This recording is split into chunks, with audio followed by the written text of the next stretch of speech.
Okay, let me see here. Got some questions here. Thank you guys for your questions. I appreciate you so much. And let me go. I'm just scrolling through questions on TikTok. Get some more questions here. Somebody said I also have a security plus in the degree. Uh Manifesting to have a job like this. Manifest yourself a network and then manifest practicing on that network. That manifestation is going to definitely reap some rewards. um, I have a question. Does IT layoffs create hackers because of disgruntled former employees? Um, you would think it'd be a lot more. That's a great question. As a cybersecurity person, you would think it'd be a lot more than it is. But typically, I'll tell you like this: speaking from a cybersecurity person, usually the way this market has worked is that give you an example. I have special access to a system. I know special things about organizations I've worked for and clients that I've worked for, right?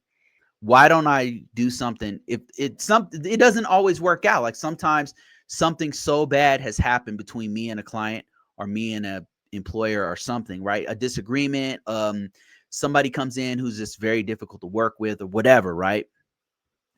The reason why I don't say anything about it is because I need to remain gainfully employed, and this career path pays me very good money because people trust me. If I was to dirty that trust, if I was to flip the table over and crash out, right? Because I was mad about what some organization did because of uh one CIO we disagreed, or one IT manager or something, some one customer, right? And I'm saying their name and I'm telling them what they did and what vulnerabilities they have and stuff like that, right? Could I do that? Yeah, I could. But why the hell would I do something like that? Like that is so stupid. I'd be sabotaging my entire future and my kids' future. Why would I do that?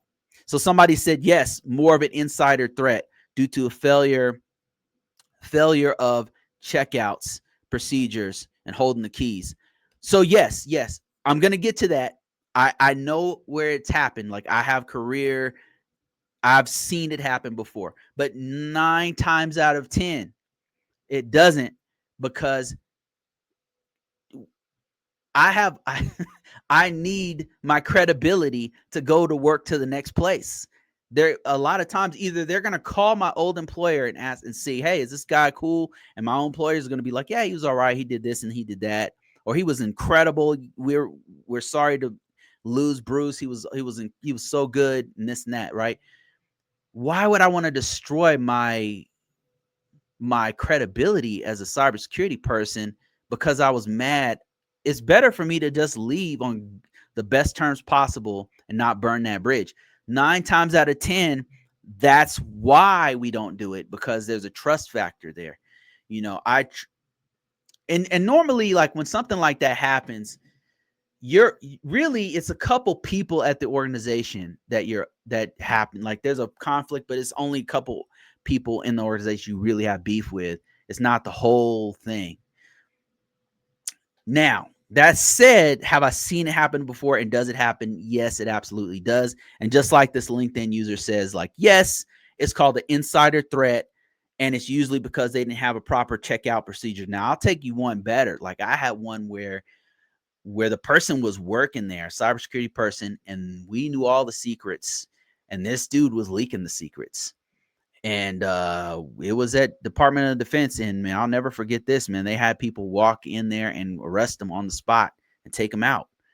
It was real, because we're dealing with real information like that could get people's lives put in danger. So regardless of how you feel about the politics, the data you're protecting could hurt people who have nothing to do with the war or conflict efforts that are going on.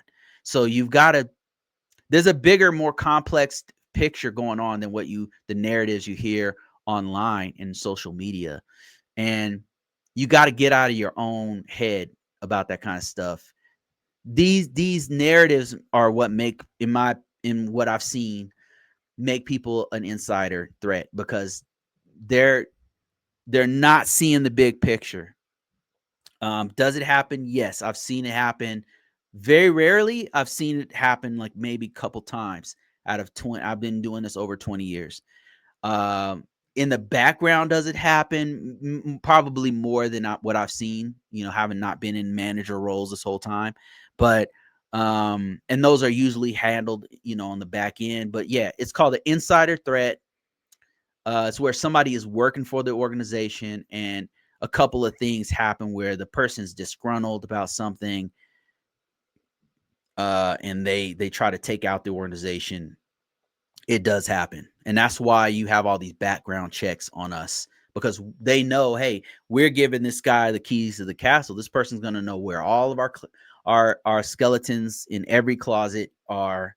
Like, we have to know we can trust this person. And so they'll do a thorough background check where sometimes they'll call your old employers, they'll call people out of nowhere, they'll call old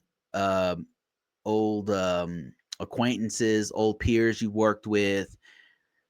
So they're trying to vet you to see, okay, is this person trustworthy? Or, we want them to work for our bank as an IT professional, but we want to make sure they didn't ever rob the bank. You know what I mean? Like that. So yes, it does happen. It does happen. I don't like, usually you don't do it because you have a life, you have family to feed, right?